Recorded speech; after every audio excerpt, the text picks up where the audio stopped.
अस्सलाम वालेकुम जी फ्रेंड्स। आज का जो हमारा टॉपिक है वो है thermodynamic scale of temperature.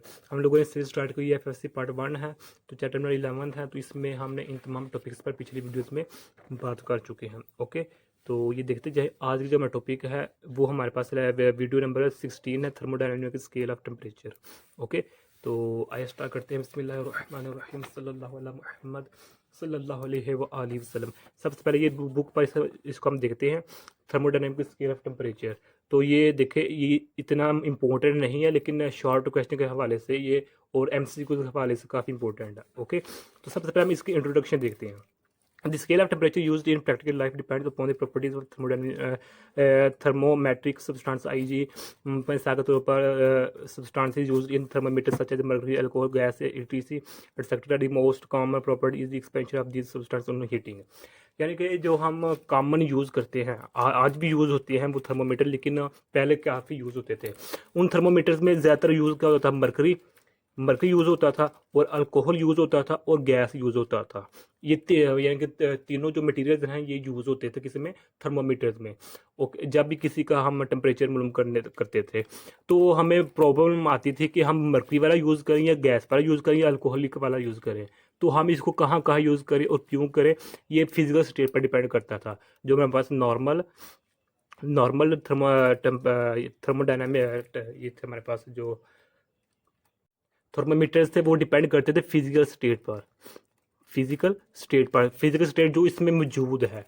Okay, उस पर डिपेंड करते थे कि आया कि हम जिस चीज़ को मेजर करने लगे हैं वो मरकरी के अकॉर्डिंग है या नहीं, या मरकरी उसको मेजर कर पाएगी या नहीं, या फिर जो गैस या अल्कोहलिक को उसको मेजर कर पाएगी या नहीं। ये हमें प्रॉब्लम यूज़ होती थी। लेकिन हमारे पास एक कार्नेट आया, इन्होंने जिस तरह हमने लास्ट वीडियो में ये देखे Carnot engine and Carnot theorem, video number 15, इसमें हमने कार्नेट इंजन और कार्नेट साइकिल कार्नेट थ्योरम पर बात की ब्रीफली। ओके, अगर आप लोगों को टॉपिक आता है तो बेस्ट, अगर नहीं आता तो इसका लिंक होगा वो इंशाल्लाह रहमान आप लोगों को डिस्क्रिप्शन में मिल जाएगा। तो इसमें यानी कि कार्नेट जो सारी कार्नेट है, इसने एक कंसेप्ट दिया कि हम एक ऐसा थर्मोमीटर कायम बना सकते हैं जो कि इनिशियल और फाइनल स्टेट्स पर डिपेंड करता हो, यानी कि वो पाथ पर डिपेंड नहीं कर रहा होता, यानी कि वो फिजिकल स्टेट पर नहीं डिपेंड करता। ओके, ये किसने कंसेप्ट दिया था? ये लास्ट सारी कार्डिनेट ने 1840 में 1840 में दिया था। ओके, तो वो जो हमारे पास कंसेप्ट था वो रिवर्सिबल था और वो इंडिपेंडेंट था, कि जो इस थर्मामीटर में क्या चीज़ें इस्तेमाल हो रही है उस पर डिपेंड नहीं करता था। ओके, वो इनिशियल और फाइनल स्टेट्स पर डिपेंड करता था, इनिशियल और फाइनल पोजीशन पर डिपेंड करता था। ओके, हो गया, डन हो गया। अब इसकी हम डेफिनेशन पर आते हैं। इसकी जो टॉपिक हम पढ़ रहे हैं, temperature scale which is independent of properties of working substances is called thermodynamic scale of temperature. वही बात मैं बता चुका हूँ कि जो हमारे पास थर्मोडायनामिक स्केल ऑफ टेम्परेचर है, इसमें हम जो हमारे वर्किंग सब्सटेंसेस हम यूज़ कर रहे होते हैं वो उन पर जो हमारे पास होता है ना, स्केल डिपेंड नहीं करता, बल्कि वो इनिशियल फाइनल पोजिशन या इनिशियल फाइनल स्टेट्स पर डिपेंड कर रहा होता है। अब इसकी एक्सप्लेनेशन में आते हैं, लेकिन एक्सप्लेनेशन को स्टडी करने से पहले इधर मैं दो तीन बातें बताता चलूँ, वो इसमें यूज़ होंगी, वो फिर यानी कि नहीं साथ खराब लगेगा। ये देखें, पहले हमारे पास एक होता है ट्रिपल पॉइंट। क्या होता है? ट्रिपल पॉइंट होता है। हमारे पास, ये याद रखिएगा। इसकी जो वैल्यू होती है वो हमारे पास होती है 373.16 केल्विन। ये इसकी वैल्यू ट्रिपल पॉइंट की। अब इसको हम देखते हैं क्या है। लेकिन जो हमारे पास कंसेप्ट पीछे था लेक्चर में 15 में, इसमें हमने ये इस फार्मूले को डिराइव किया हुआ है। वो फार्मूला क्या है? वो फार्मूला हमारे पास ये है, efficiency is equal to negative Q2/Q1। ये मेरे पास फार्मूला हमने डिराइव किया हुआ। ये कैसे आया, क्यों आया, इसलिए अगर आप लोगों को आता है तो बेस्ट, अगर नहीं पता तो इसका जो लिंक होगा वो आप डिस्क्रिप्शन में देख सकते हैं। ओके, तो जो मेरे पास ये Q1 होता है, ये मेरे पास सोर्स होता था, सोर्स ऑफ हीट, जहाँ से सोर्स आ रहा होता है, यानी कि इनपुट वाला साइड हिस्सा। और ये Q2 मेरे पास सिंक वाला, यानी कि जहाँ से एनर्जी निकल रही है, रिजेक्ट हो रही है, तब उसको Q2 कहते हैं हम। ओके, इसको हम इस तरह लिख सकते हैं, T2/T1। इसको हम इस तरह लिख सकते हैं। क्यों लिख सकते हैं? क्योंकि हम जानते हैं कि अगर देखें, ये हमारे पास एक कंटेनर, इसमें गैस पड़, जैसे ही हम एनर्जी देंगे हीट की फॉर्म इसको जिसकी काइनेटिक एनर्जी की जो मोशंस होंगी, मोशंस बढ़ जाएंगे। मोशन बढ़ने का मतलब इसकी ट्रांसलेटेड जो काइनेटिक एनर्जी है वो इंक्रीज हो जाएगी। काइनेटिक एनर्जी इंक्रीज होने का मतलब क्या है? इसकी जो टेम्परेचर वो इंक्रीज कर देगा।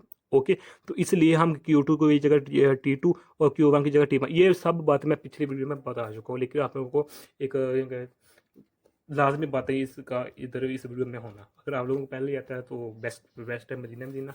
तो अब देखें ये हमारे पास टेम्परेचर, अब इस दोनों इक्वेशन से मैं इसको इस तरह लिख सकता हूँ। ओके, इसको मैं इस तरह हम लिख सकता हूँ, इसमें कोई मजाक वाले कोई अपोजिट वाला बात नहीं है, बिल्कुल आसान है। ओके हो गया।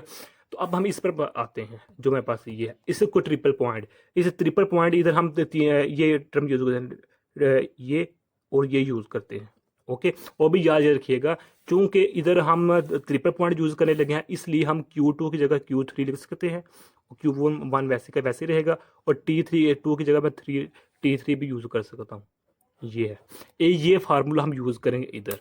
ओके, ये फार्मूला यूज़ करेंगे, या इस फार्मूले को हम मज़ीद मॉडिफाई करें तो इसको फार्मूले को हम इस तरह लिख सकते हैं, Q is equal to T3/T। Q1 की जगह मैं सिंपल Q और T1 की जगह मैं सिंपल T लिख सकता हूँ सिंपली तौर पर। वो कैसे मैं वो अभी बताता हूँ। ये दो फार्मूले हम यूज़ करेंगे इधर। अब इस ट्रिपल पॉइंट क्या है, ये एक ऐसा पॉइंट है, ये at specific temperature and pressure, यानी कि स्पेसिफिक टेम्परेचर स्पेसिफिक प्रेशर पर ये एक ऐसा पॉइंट है ट्रिपल पॉइंट जहाँ हमारे पास क्या नाम है, सॉलिड लिक्विड प्लस हमारे solid plus liquid plus vapours, यानी कि हमारे पास आइस प्लस बर्फ प्लस लिक्विड प्लस कोई भी चीज़ गैसेज, ये तीनों चीज़ों इस पॉइंट पर मौजूद होती हैं। यानी कि ट्रिपल पॉइंट जिसकी वैल्यू ये है, ये एक ऐसा पॉइंट है जिस पर फे जो वेपर्स होते हैं गैसेस फॉर्म वो भी यानी कि स्टेबल होती है, लिक्विड फॉर्म स्टेबल होती है, और हमारे पास सॉलिड फॉर्म, ये तीनों चीज़ें एक ही पॉइंट पर मौजूद होती है। ऐसे पॉइंट को हम ट्रिपल पॉइंट का नाम देते हैं। ओके, तो अब ये एक्सप्रेशन में चलते हैं। According to the Carnot cycle, the ratio Q over depends only the temperature of two heat reservoir। यानी कि ये देखें, ये मेरे पास हॉट बॉडी है, ये कोल्ड बॉडी है, तो हम जानते हैं कि जो हीट होगी वो हॉट बॉडी से कोल्ड बॉडी की तरफ जाएगी। ये तो नेचुरल प्रोसेस है। ओके, अगर जो मेरे पास इसकी सपोज करते हैं इसके पास हीट है 10 जूल, मैं वैसे यूनिट जो मर्जी लगा ले लें वो अपनी मर्जी है, इसकी मैंने लगा 5 जूल। ओके, मैं अब सपोज कर रहा हूँ, जूल कोई यूनिट ले सकते हैं। तो हम वो अब हमारी मर्जी है कि इधर हम टेम्परेचर 20 ले रहे हैं, 30 ले रहे हैं, 40 ले रहे हैं, 50 ले रहे हैं, 100 जितना मर्जी ले रहे हैं, और इधर ले रहे हैं, वो हमारी अपनी मर्जी है। जितना इधर हमारे पास हीट ज़्यादा होगी उतना ही हमारे पास टेम्परेचर इसका ज़्यादा होगा, जितना हीट इधर कम होगा उधर हमारे पास टेम्परेचर इधर कम होगा। ये इस लाइन में बताया गया है। The ratio of temperature T2/T1 it can be found by operating a reversible Carnot cycle between these two temperatures and carefully measuring the heat transfer Q2 and Q1। यही बात बताई गई है कि जो मेरे पास थर्मोडायनेमिक स्केल टेम्परेचर है ये बहुत केयरफुली काम करता है। ये इस हीट ज़ाया को कुछ अगर माइनर लेवल ज़ाया हो रही है, यूज़ हो रही है, उसको भी ये मेजर करता है जो मेरे पास थर्मोडायनेमिक स्केल है। ओके, और उसके बाद क्या बताया गया है इसमें कि ये कार्नट साइकिल पर डिपेंड करता है। यानी कि जाहिर बात जो फार्मूला हम ये लिखा हुआ है, ये फार्मूला जो इक्वेशन हमने लिखी हुई है, इन इक्वेशन से हमने ये फार्मूला ड्राइव किया हुआ है, ये फार्मूला कार्नट साइकिल से निकला हुआ है। कार्नट साइकिल हम कार्नट इंजन में यूज़ करते हैं, जो पीछे हमने यानी कि स्टडी किया हुआ है लेक्चर नंबर 15 में। जो कार्नट इंजन है इसमें बेसिकली हम कार्नट साइकिल यूज़ कर रहे होते हैं। ओके, उसी की बेस पर हम फार्मूला ड्राइव कर रहे होते हैं। अब नेक्स्ट में हमारे पास क्या है, the thermodynamic scale of temperature is defined as a choosing, यानी कि इसके एक और इसको यानी कि अच्छे तरीके से समझने के लिए ये डेफिनेशन लिखी हुई है। 273.16 kelvin as the absolute temperature of the triple point of water as one fix point and absolute zero as the other. इस लाइन को देखें। अब ये लाइन क्या कह रही है, हमें ये बता रही है कि हम जो हमारे जो किसी बॉडी का किसी चीज़ का हम टेम्परेचर मालूम करना चाह रहे हैं, तो उसमें हम एक जो पॉइंट होता है ना, एक जो पॉइंट होता है उसका टेम्परेचर हम फिक्स लेते हैं। ओके, जो जिसका हमारे पास वैल्यू क्या है, ये है ये हमारे पास एक ये दो पॉइंट्स है ना, इन दो पॉइंट्स के दरमियान हम टेम्परेचर मालूम करना चाह रहे हैं। ओके, तो एक इसमें से ये पॉइंट या ये पॉइंट है, इसमें हमारे पास इसका जो हीट हो यानी कि मतलब टेम्परेचर होगा वो कांस्टेंट होगा, फिक्स्ड होगा। ट्रिपल पॉइंट का जो हमारे पास टेम्परेचर होगा वही टेम्परेचर इसका ले लें या इसका ले लें, एक फिक्स्ड होगा हमारे पास। ओके, अब जो हमारे पास ये जीरो हो सकता है, ये जीरो से कम हो सकता है, ये जीरो से ज़्यादा इसका टेम्परेचर हो सकता है। ओके, ये जो एज द अदर है इसका यही मतलब है, ये एब्सोल्यूट जीरो से एब्सोल्यूट जीरो से कम या ज़्यादा हो सकता है। ओके, अब इसका यूनिट की बात करें तो हमारे पास केल्विन यूनिट है, तो हम जानते हैं जो एक केल्विन होता है वो हमारे पास इक्वल होता है इज इक्वल 1/273.6। ओके, तो ये देखें, आपको रीड कर लीजिएगा। अब हम बात करते हैं इस पर, ये देखें ये है, बल्कि ये मैं पहले बता चुका हूँ, ये देखें किधर गया, ये देखें ये फार्मूला है। इस फार्मूले को मैं अगेन लिखता हूँ, ये देखें ये हमारे पास फार्मूला है, T3 है ओवर T है।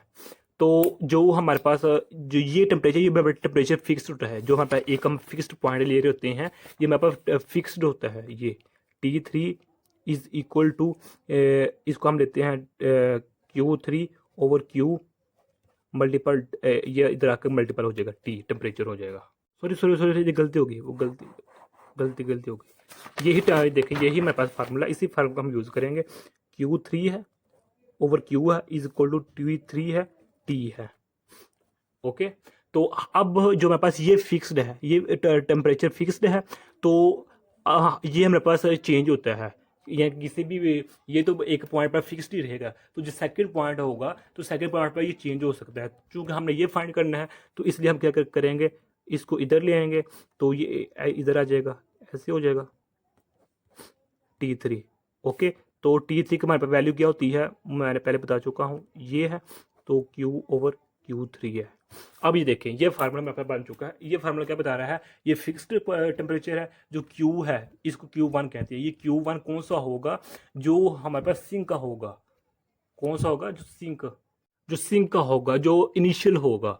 ओके, जो सोर्स वाला हीट होगा, और जो हमारे पास होगा, ये लास्ट फाइनल टेम्परेचर हीट होगी, जो बाहर निकल रही होगी, लिविंग हो रही होगी।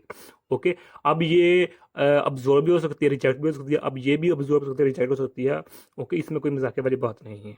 तो ये था हमारा इतना सा आज का टॉपिक था। तो एक दफ़ा इसको भी रीड कर लीजिएगा। तो मैं उम्मीद करता हूँ आप लोगों की इस वीडियो की समझ आ गई होगी। अगर आप लोगों ने अभी तक हमारा चैनल पाक MN अकेडमी इसको सब्सक्राइब नहीं किया, तो प्लीज़ सब्सक्राइब कर दे, लाइक शेयर कर, जज़ाकल्लाहु खैरा।